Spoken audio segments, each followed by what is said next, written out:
This is how many journals I have used over the last 4 years. And if I have to share with you only one practice that I found to be most helpful in my own healing journey, then it would be journaling. Hi, my name is Danya Ashokan. I'm a mindset coach and educator. And in today's video, I'm going to share with you a few techniques that I found to be really effective while practicing journaling.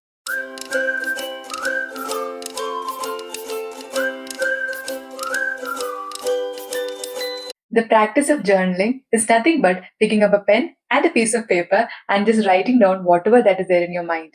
You could write, you could draw, or you could just give yourself a very free space where you could just express whatever that is there in your mind. A lot of the times, the chaos that we see in the world outside is stemming from the lack of clarity or the chaos that is there within our inner world.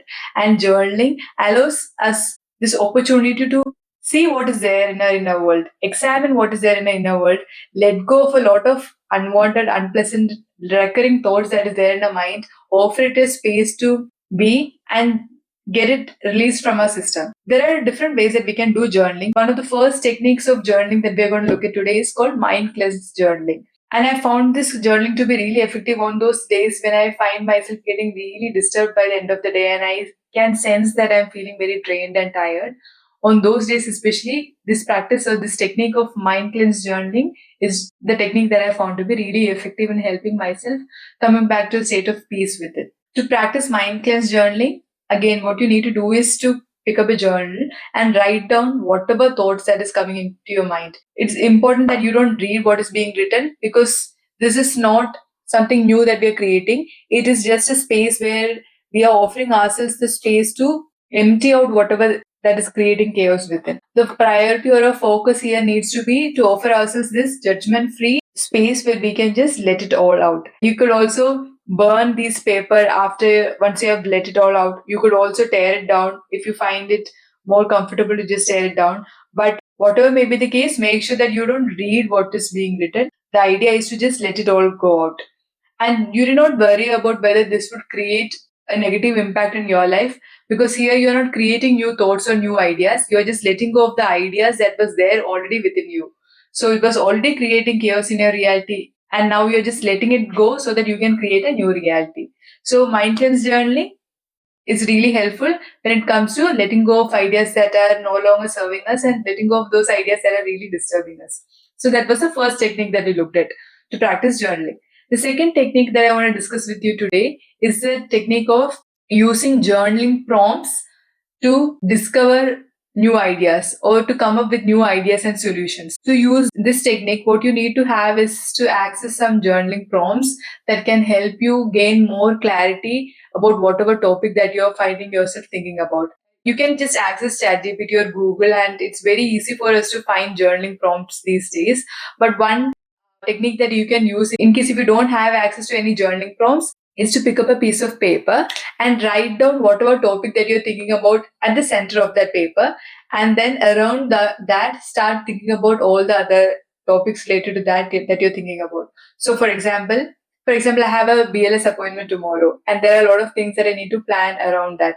So what I would do is at the center of the paper, I would write down BLS appointment, and then I would need to come up with a few ideas around it to tackle that particular appointment in the best possible way. So I would write down what are the documents preparation I need to do beforehand, that is today itself. What are the other things that I need to ensure that I have a smooth experience. Then what are the other things that I need to take care of with regards to the transportation part of it. There is how I travel to that particular place and so on. So basically, this particular form of technique is helpful in finding clarity or more ideas or new solutions pertaining to a particular topic that we find ourselves constantly thinking about, worrying about, or we want to gain more clarity on. Journaling prompts can be just as effective. The only difference is that for journaling prompts, we would be getting a particular question. We would write down that question and reflect on that. For example, it could be as simple as we had this idea that probably we should be choosing option A instead of option B when we have to make a particular decision. Then a simple journaling prompt could be something like, why am I choosing option A over option B? Basically, it is just to get clear about why you are making a particular choice or getting to know what are the priorities that you are having at this particular stage in your life and so on.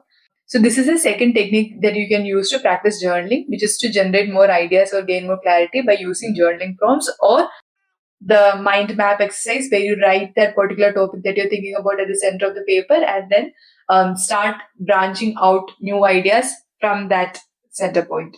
The third technique that you can use to practice journaling is to do gratitude journaling, which is nothing but starting by writing down the things that you're grateful for right now in your life.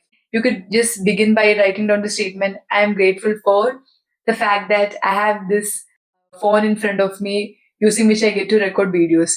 Or it could be that I'm grateful that I have access to internet or Wi-Fi, which allows me to access so many wonderful videos. Or it could be that I am grateful for the air that I get to breathe every day, the abundance of clean air that I get to breathe. Or it could be that I'm grateful for the access to food and water that I have for today, and so on. So you could basically list down what are a few things that you're grateful for. And this is a really powerful technique that has always, whenever I have consistently practiced gratitude journaling in my life, I always easily find a shift in my own energy, and it's also creating ripple effects in my external world as well. So if you are confused about what should I write about today in my journal, then you can easily have gratitude journaling as your default practice for you to go back to when you are confused about what journaling you should practice that day. The fourth and the final technique that I want to share with you guys today is to write down affirmations. So here you would basically find out a few affirmations that you're finding really inspiring or helpful at the current stage in your own life, and you just write it down again and again. Remember, as kids, we used to write down certain sentences to make sure that we learn their spellings. We used to write down those words again and again repeatedly, right? In the same way, we would just write down these affirmations again and again on a piece of paper so that those ideas get ingrained into our mind and then they start dictating our reality. And it's really helpful when we want to create new thoughts in our mind, create new ideas, and help us believe new ideas. And the practice of writing down affirmations can be really helpful in helping us believing those new statements and creating those new ideas in our mind. So these are the four techniques that I wanted to share with you guys today. And I hope you found today's video to be valuable, especially if you were a beginner who was still trying to figure out how you can start practicing journaling. Then I hope these four practices gives you a more clearer picture about what you can do to get into the habit of journaling. And I'm sure that journaling will create a miraculous impact in your life as well. So I hope you found today's video to be valuable. And if you did, do hit the like button below and do subscribe to my channel for more such videos. Sending a lot of love, strength, and peace towards each and every one of you. Thank you all so much for tuning in. Until next time, take care and bye.